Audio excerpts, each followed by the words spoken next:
Okay, friends and neighbors, we're back at Roche Farm and Garden here with Raymond and Joyce. Want to talk about some different things to do around February, March. Okay. For the garden, for the home. We talked about the yard before, and what do we want to talk about now? Well, we can talk about fruit trees. This is the time to plant fruit trees. The nurseries, garden centers, just like Roche Farm and Garden here, have fruit trees in stock, and this is the time to plant fruit trees.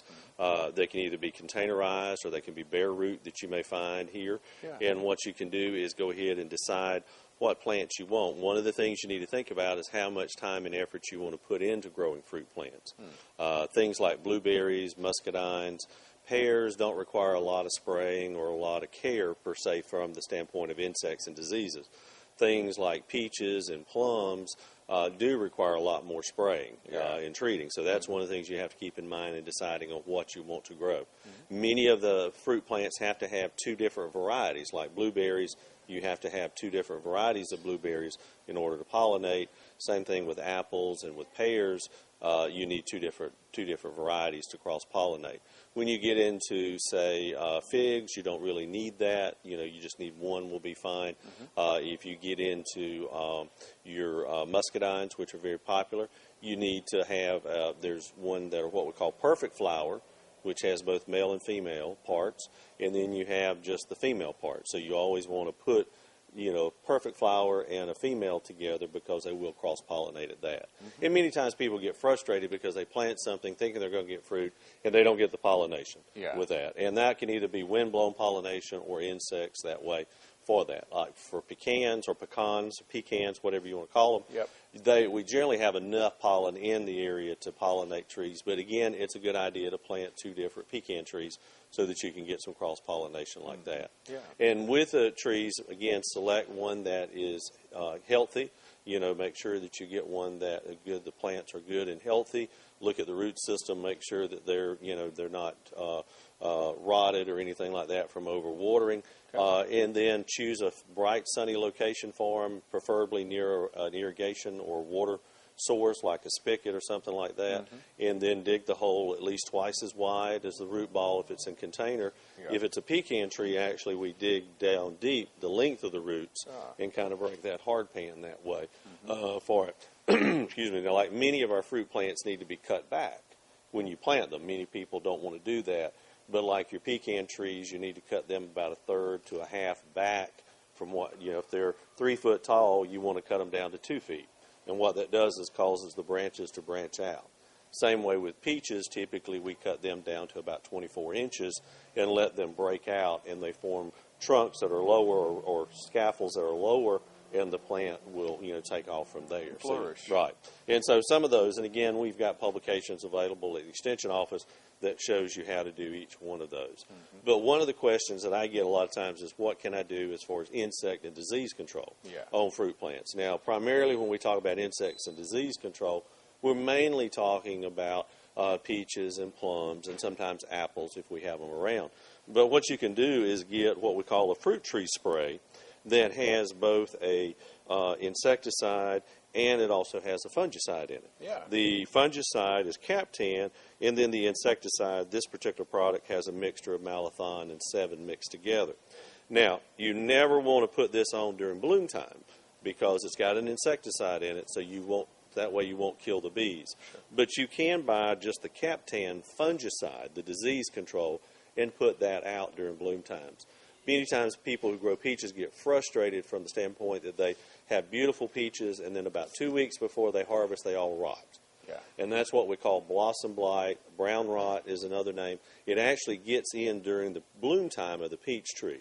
So it's a good idea during that bloom time to spray the trees with Captan, and then once all the petals fall off of the tree, then switch to a combination fruit spray that has the insecticide and disease in there.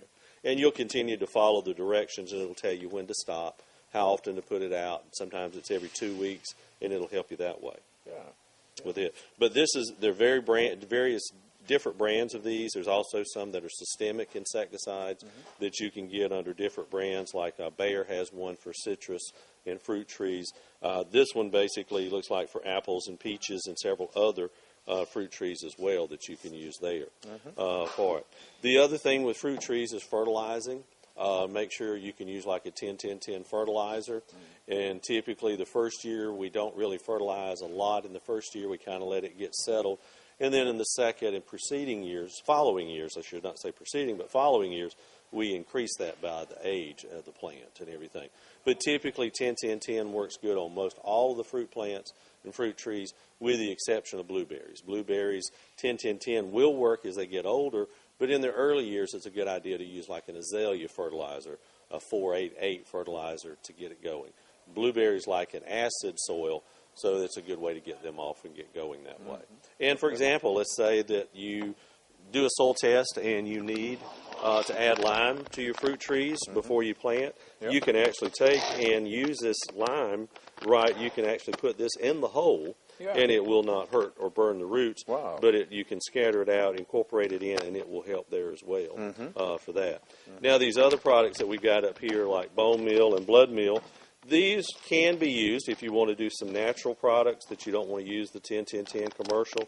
You can use these products like the blood meal, bone meal, cottonseed meal. A lot of those provide sources of nitrogen and phosphorus that way as well. And then with the calcium nitrate, we do recommend that, like for peaches. We recommend putting that on, toward the end of the season with peaches. So there's a lot of different fertilizers that you can use that you can use kind of more of a natural form here, and then use something that is man-made here, like the calcium nitrate or either a 10-10-10. Okay.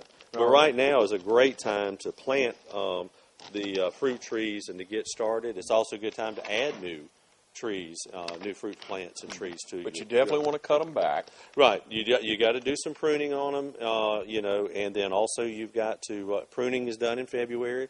Good sharp pruners and pruners and equipment is good to have in hand, and they've got that here. The other is to figure out what plants you want to grow.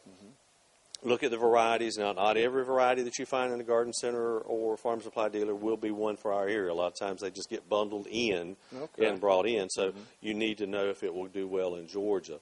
And, for example, people a lot of times want to grow apricots.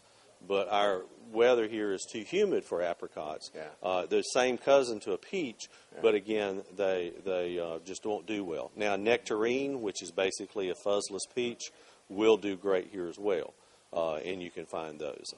Plums are good. A good variety of plum is a methley. It's a real good plum, and it's kind of self-fruitful, but meaning that it'll produce plums without another one, but it's always good to have another plum with it. But all of that information I'm talking about as far as choosing and how to plant them, we have available at the Extension office that you can come by, or either go online to the UGA Extension website.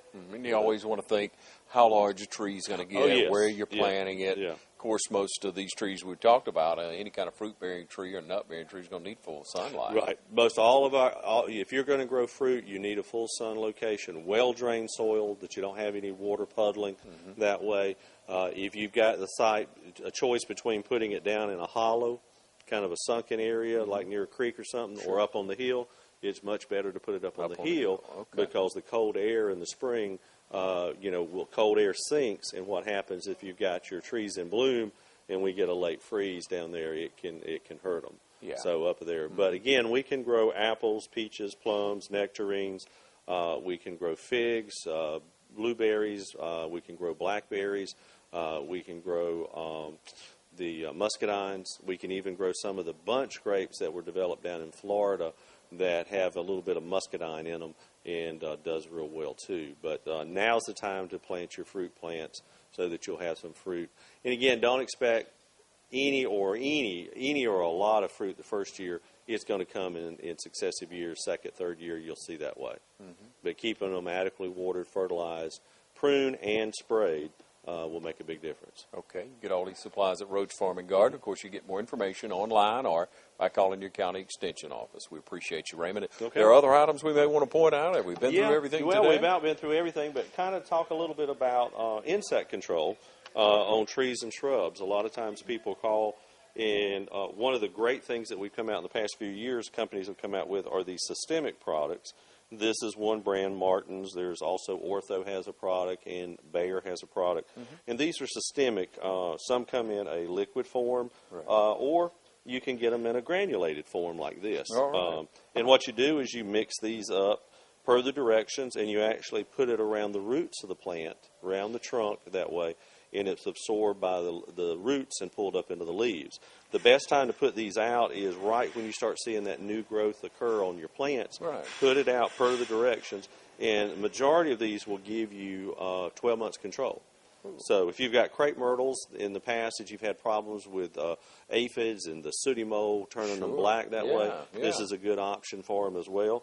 If you don't like the liquid, then try the granulated form here for that, and this works just as good. And you can water. You have to water the granules in. Sure. The liquid you just kind of mix it and pour it around the roots that way. So you eliminate having to spray or anything like that, and it works real good that way too. Oh, that's good to know.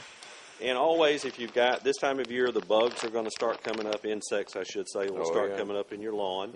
With that, this is a product, and basically it has an active ingredient in it. I should have looked before we started talking.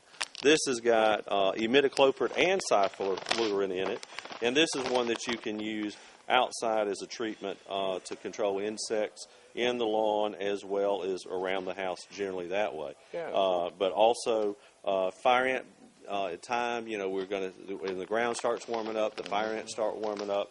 So it's a good time to get out the fire ant bait as well, or fire ant control products, and get those nipped as well. Thank you, Raymond. Thank you. Always a wealth of knowledge. You come see us at Roche Farm and Garden. You call on your county extension office, and when you see Raymond out in the community, thank him for the great job he does. Thank you for joining us on TV 35.